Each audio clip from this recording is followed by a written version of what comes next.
Ул үзенең картиналарында туган як табигатын, шәһәр урамнарын, җәйгә дәшүче чәчәк бәйләмнәрен сүрәтли. Рәссам Сергей Цыганов аларны зур осталык белән башкара. Шушы көннәрдә аның иҗатына 45 ел тулды, ә үзенең 65 яшен каршы ала. Шул уңайдан туган як тарихын өйрәнү музеенда картиналар күргәзмәсе ачылды. Остазны гомер бәйрәме белән котларга район җитәкчелеге дә килде.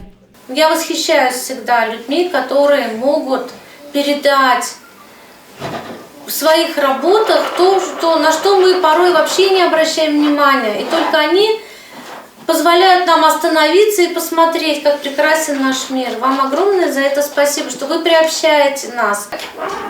Была память, всегда была память о вас, как о великом художнике на Заинской земле.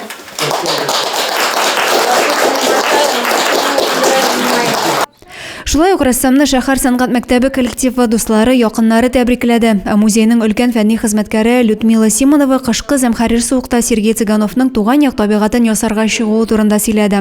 Күңел чагылышы дип исемләнгән күргәзмәдә рәссамның 20дән артык иҗат җимеше урын алган. Алар арасында хөрмәтле ветераныбыз Анна Моисеева портреты күпләрне сокландырды. Чарага килгән һәр кунак Сергей Цыгановның картиналарын карап хозурланды. Адилә Бәрханова, Максим Майоров, Александр Тимофеев, Зей хәбәрләре.